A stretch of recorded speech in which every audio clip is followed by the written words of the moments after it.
Hoje falaremos sobre a bondade de Deus em nos atender. Esta bondade, nós possuímos essa bondade? Deus nos concedeu essa bondade? Podemos transmiti-la a outros? Estes e outros assuntos discutiremos nesta lição.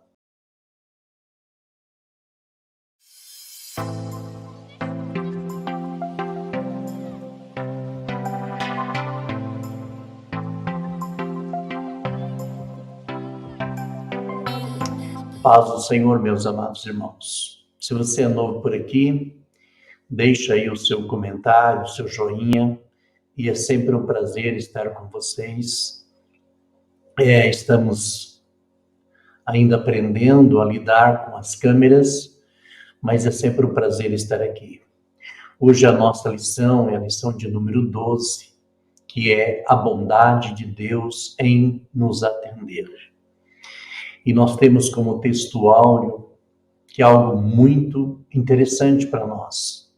Se vós, sendo maus, sabei dar boas coisas aos vossos filhos, quanto mais vosso Pai que está no céu dará bens aos que lhe pedirem. Mateus 7,11. Ora, quando Mateus escreve isso, ele está dizendo: não importa a sua índole, você sabe dar coisas boas, aos seus filhos. Há um sentimento. Imagine o vosso Pai que está no céu. E a nossa verdade prática é dizer que Deus é um Pai amoroso, que concede aos seus filhos aquilo que realmente é bom para eles. Então, nós temos que agradecer a Deus por tudo que Ele tem nos dado a nós. A nossa leitura bíblica, ela se encontra em Mateus capítulo 7, do verso 7 ao 20. E ela vai dizer: pedi e dar-se-vos-á, buscai e encontrareis, batei e abrir-se-vos-á, porque aquele que pede recebe, e o que busca encontra, e ao que bate se abre. E qual de vós é o homem que, pedindo-lhe pão, o seu filho, lhe dará uma pedra? E pedindo-lhe peixe, lhe dará uma serpente?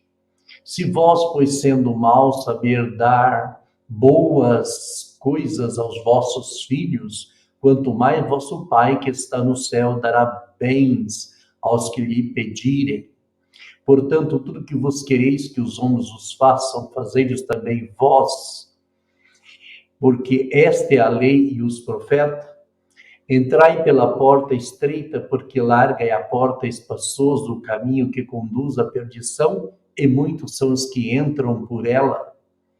E porque estreita é a porta e apertado o caminho que leva à vida, e poucos há que o encontrem. Acautelai-vos, porém, dos falsos profetas que vêm até vós vestidos como ovelhas, mas interiormente são lobos devoradores.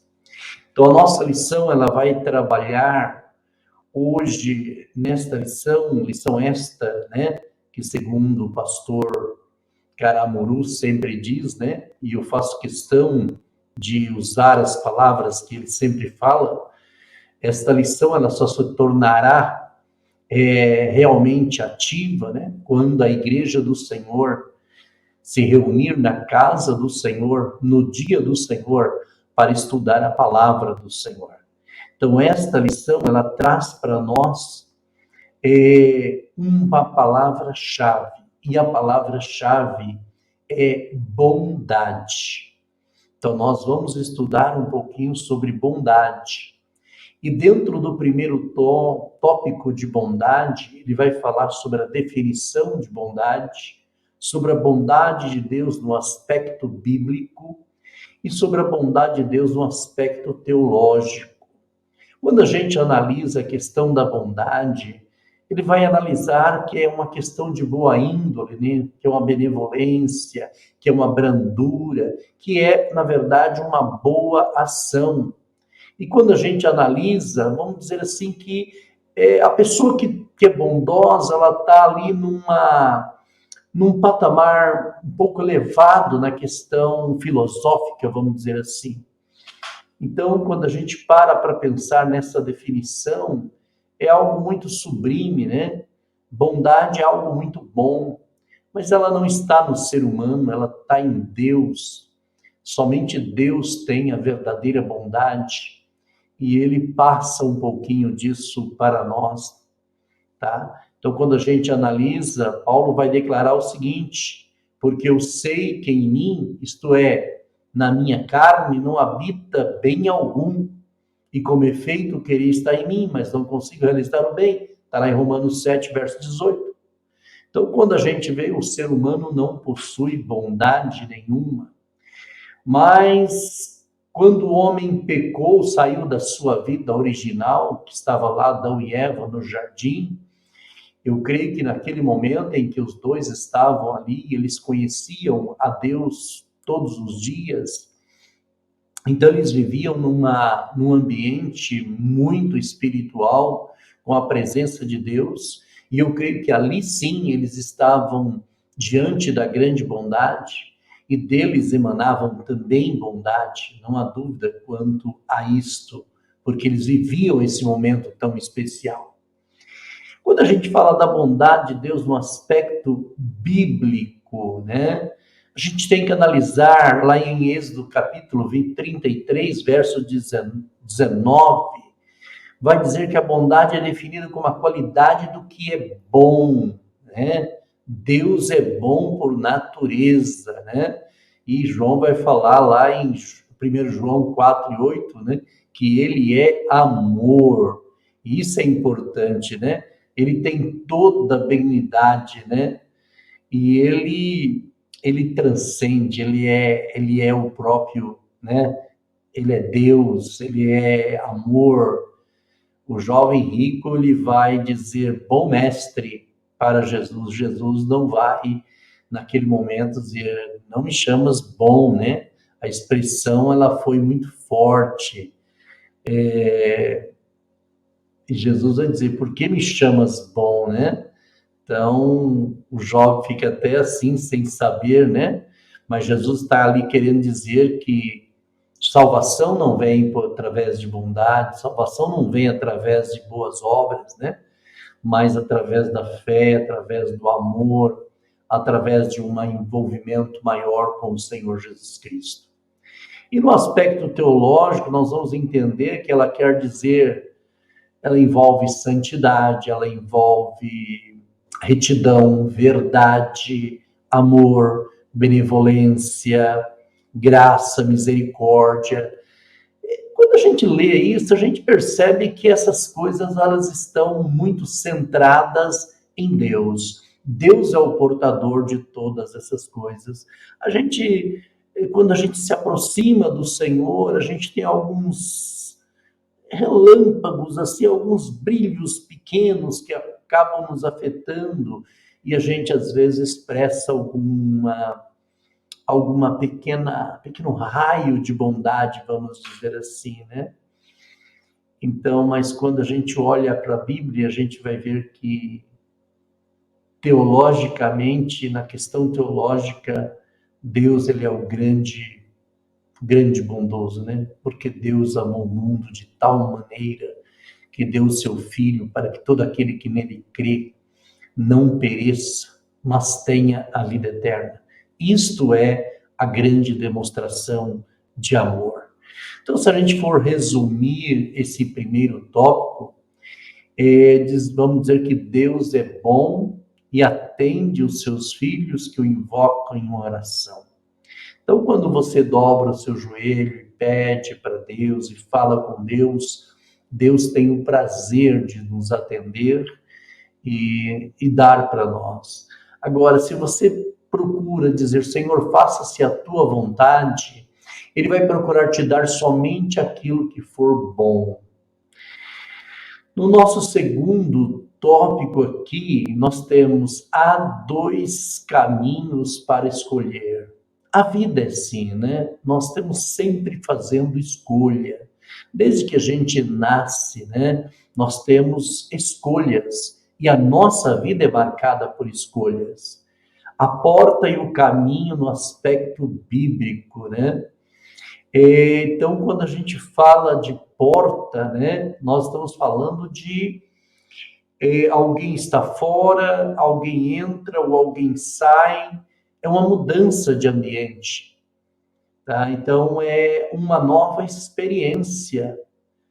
Então, quando a gente para pensar que aquela vida de pecado que nós vivíamos, e quando a gente diz que Jesus é uma porta, é como abandonar tudo aquilo que estávamos vivendo e passar por essa porta e enfrentar experiências diferentes, enfrentar santidade, enfrentar pureza, enfrentar uma nova vida. Então, porta, nesse sentido, significa realmente uma mudança tão importante. E aí o comentarista vai falar sobre a porta, fundo de agulha, que havia lá nos muros de Jerusalém, que era difícil passar por ela, né? Era impossível passar com bagagem. Isso vai ter toda uma representação espiritual de que para a gente poder realmente chegar ao céu, nós não podemos entrar com pecado, com falhas, com erro. Nós precisamos nos purificar, nos santificar, para que a gente chegue ao encontro do Senhor. Estreita é a porta e apertado o caminho, né? Olha que interessante, né? Então, sempre que a gente analisar por esse ponto, a gente tem que ver a importância disso. E o que as duas portas e os dois caminhos ilustram para nós? Lógico, né? A porta estreita é aquela que conduz à vida eterna, ok? Agora, quanto ao caminho, só existe um, né? Que é o Senhor Jesus. Eu sou o caminho, né? A verdade e a vida. Ele vai dizer isto. A porta larga, nós já sabemos, né? Vai estar muito ligado à questão do terceiro tópico, né? Escolha entre os dois caminhos. A porta larga é aquela que você pode ir com os seus pecados, com prostituição, com lascívia, com maldade, com tudo que você tem, e você quer caminhar em ser porta larga. Porta estreita é uma porta onde você tem que abandonar os seus pecados, abandonar a prática do pecado, viver uma vida mais de santidade. Então, por isso que ele vai falar porfiai, né? Que significa, na verdade, é se esforçar. Então, parte de mim, de você, tomar a decisão de entrar por um caminho diferente, por uma porta estreita, por um caminho que conduz ao céu. E para isso é necessário realmente a gente se esforçar. Se você quer viver à vontade, quer viver praticando todo tipo de pecado, você está na porta, no caminho errado e na porta larga, né? Porque porta estreita presume santidade, presume aproximação do Senhor, presume uma nova vida, né? Totalmente diferente. Então nós podemos dizer que Jesus ele mostrou que existem apenas dois caminhos, o largo e o estreito. Seria o resumo desse segundo tópico para nós. É importante aqui a gente analisar essa questão. E o terceiro é a questão da mentira dos falsos profetas, né? Lá na leitura bíblica nós vamos encontrar o comentarista alertando sobre isso, que nos últimos dias viria realmente os falsos profetas, né? Então nós precisamos estar vigilantes, né? Porque eles vêm realmente com suas palavras macias, com suas palavras meias verdades, para tentar realmente seduzir as pessoas e levá-las ao erro, né? Então, os falsos profetas, eles se disfarçam de ovelhas, né? Mas, na verdade, eles são lobos, predadores, que vêm realmente para destruir, né? Para tirar a vida espiritual das pessoas. E Jesus, ele faz menção aí dos falsos profetas, logo depois do ensino a respeito dos dois caminhos, né? Então ele fala assim que as pessoas, né, conduzem aí à perdição. Então o crente verdadeiro, fiel, ele deve estar em constante oração, pedindo o discernimento do Espírito, para que ele possa discernir esses homens, essas mensagens, esses falsos profetas, que hoje eles estão na internet, no YouTube, no Facebook, no Instagram, e estão em todos os lugares. Eles estão aí com suas mensagens, com seus toques, retoques, né? Com as suas sutilezas, né? Eles estão aí pronto para enganar qualquer desavisado. E nós que oramos e buscamos a presença do Senhor, podemos dizer que estamos avisados, né? Então nós sabemos que isso pode acontecer, tá? Então nós precisamos detectar aí o falso profeta. Se ensinar alguma coisa errada, a gente tem que saber. Mas para que eu saiba que o falso profeta está ensinando algo errado, primeiro eu preciso conhecer o que é certo. E para isso é necessário que eu estude, que eu leia, que eu medite, que eu leia bons livros, para que eu conheça realmente o caminho, eu conheça realmente quem é o Senhor Jesus Cristo. Se eu conhecer a verdade, se eu conhecer o caminho, com todos os detalhes, qualquer falso profeta que me ensinar algo errado, pode ter certeza, isso não faz parte, isso não faz parte. Mas eu preciso primeiro conhecer o caminho. Então, se eu sou um servo de Deus, eu preciso estudar a palavra, eu preciso ler a palavra, eu preciso ler bons livros que me esclareça o caminho, para que quando as coisas erradas, os falsos profetas virem com mensagem, eu entenda que aquela mensagem ela é errada. Porque se eu não conheço nem o caminho que eu estou seguindo, eu não conheço o mistério desse Jesus que eu estou seguindo, qualquer coisa que trouxerem para mim, eu vou aceitar como verdadeira. Então, nós precisamos aí fazer uma análise criteriosa, né? Então, nós vamos encontrar aí, tanto no Antigo como no Novo Testamento, nós vamos encontrar falsos profetas. Mas o falso profeta só vai ludibriar aquele que realmente não conhece o caminho, né? Então, para a gente poder entender melhor essas pessoas, elas falam muito de si, né? Elas se exaltam, elas não falam de Jesus, elas não, elas querem ser melhor, elas atraem os holofotes para elas, né? Então elas não estão preocupadas em enaltecer como João Batista, né? Não sou digno nem desatar a sandália dos teus pés. Depois de mim virá um, né, que eu não sou digno. Olha quanto João Batista exaltava o Senhor Jesus Cristo. Então isso é importante para nós. E concluímos aí, né? Deus, realmente a Bíblia vai dizer que Deus, ele é bom, né? Que ele partilha sua benignidade com suas criaturas, que somos nós. Ele cuida de nós, ele quer que sejamos boa também, né? É importante, por isso que existe aí o fruto do Espírito, né? Caridade, gozo, paz, bondade, fé, mansidão. Tudo isso é para moldar um pouco da parte divina em nós, né? Para que essa carne tão pecadora possa ser transformada e ter um pouco de bondade. E esse nosso Deus, ele é maravilhoso, ele não somente providencia as coisas materiais para nós, mas também está aí, né, pronto para nos dar a salvação. Salvação esta que é resultado do quê? Da sua graça, do seu amor, tá? Então estejamos aí alerta quanto a aqueles que querem, né, macular ou adulterar os ensinos da Santa Escritura. Então eu quero que você medite nessa lição, leia várias vezes, para que tudo que que está sendo ensinado nesta lição, possa ficar aí guardado aí no seu coração. E lembrando que a última lição desse trimestre é a verdadeira identidade do cristão. E eu já convido você para estar conosco, né, neste canal, estudando aí a última lição, que é a verdadeira identidade do cristão. E logo depois, né, em julho, a gente já começa falando da nova revista, né, que é sobre as sutilezas, né? Nós vamos falar das sutilezas do inimigo.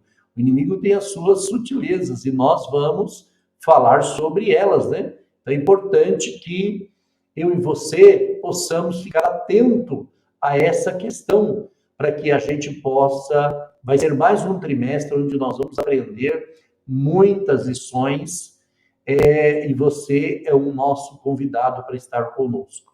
Então, que Deus te abençoe e tenha um ótimo final de semana e uma ótima escola bíblica dominical. Fique na paz do Senhor.